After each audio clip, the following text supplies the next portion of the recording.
Hello teacher. Today our group presentation topic is about the energy efficient buildings. So first, let's talk about why we should save the energy. There are a lot of reasons why we should save the energy, and that is so simple. First, reducing our energy use will limit the carbon emission to the environment, and then it will result in a cleaner air quality, less pollution, and then the better quality of life. The second reason is we can save the money. Reducing your excess consumption of energy that you use each and every month. That will reduce your bill, your electric bill, significantly. The third reason is we can preserve the habitats of the wildlife. The fossil fuels burned to provide the energy have to come from somewhere, and that somewhere is the home, the living place of the animal in the forest. So if we limit our use of energy, we can return home to the wildlife. And yes, there are plenty of ways to save the energy, but one of those is the energy efficient buildings. Today, we are gonna go into detail of how this type of building looks like and how it works to minimize the energy loss with 3 different concepts. So let's go. And our next strategy for designing an energy sufficient building is to create a space with comfortable temperature without using electricity. The key is the natural airflow. As we all know that the air current can be formed if there is the difference between the density of the air. Yes, I'm talking about hot and cold air. The hot air has lower density compared to the cold one.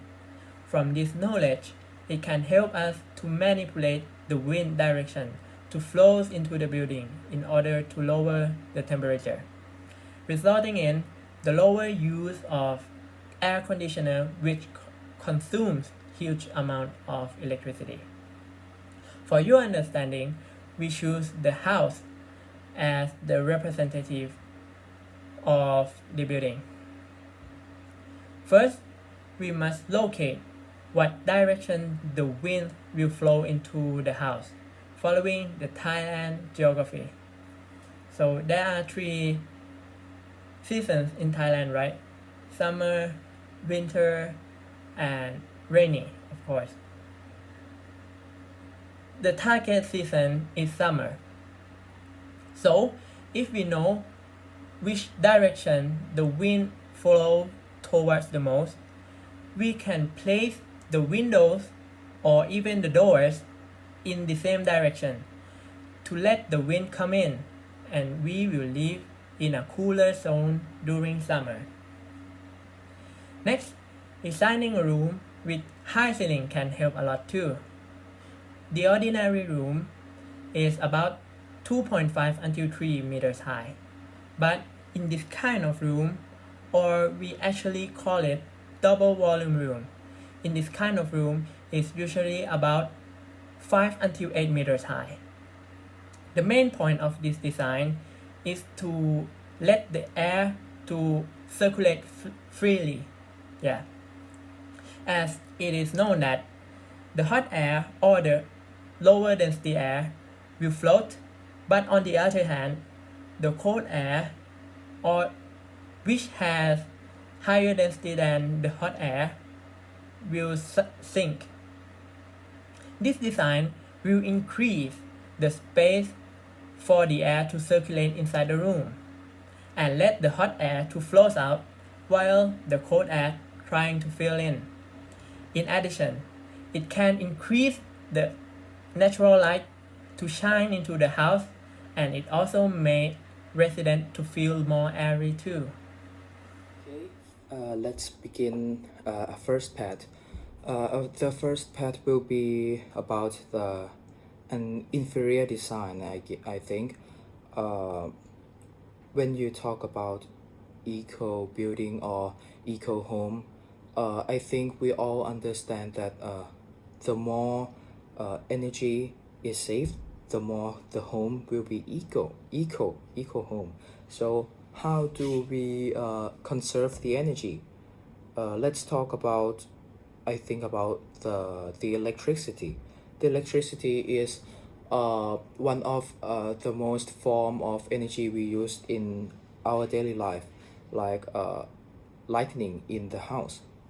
For me to say, there is a research that if we use natural light instead of artificial light from a fluorescent lamp or tungsten lamp, we can save more than 75% of electricity we have used in the present day. So I'm gonna propose you about the concept mirror room. What is mirror room? Mirror room is the room that we design to place the mirror that is made from transparent glass or translucent glass around the room to let the light come. So we do not depend on the lighting from fluorescent lamp anymore, because we during day we use the light from outside. For your understanding, to illustrate, I will show you that like library room, during day we can use the light from the outside to read a book, instead of we pay the money on the electric bill to just read a book. Last but not least, using renewable energy in the building causes the building to be more energy sufficient. But what energy can be used? Water, wind? The answer is solar energy. And I'm going to talk about how to incorporate this solar power with our energy sufficient building. We must first know about the background of our country. Thailand is a tropical country, which means that the weather here is hot. The sky is clear most throughout the year. This results in exposing sunlight, which is the source of our solar energy. Cutting-edge technology makes solar panels much more affordable than before. Nowadays, solar panels companies fix their solar panel price around $0.75 per producing 1 watt of energy per day. Is this expensive? And how many solar panels would be sufficient for our house? To determine the price, we necessitate some background information about energy usage in Thailand. An ordinary family house in Thailand, on average, uses around 200 kilowatts per month. In 2 watts per day, this would require around 6,700 watts per day of the solar panel.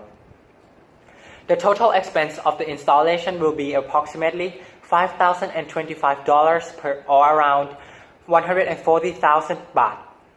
Listening to this, many of you would think, how can this be worth, right?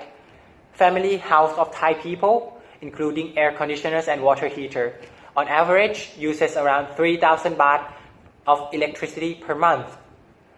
The solar panel age around 20 years per one installation, and here it is.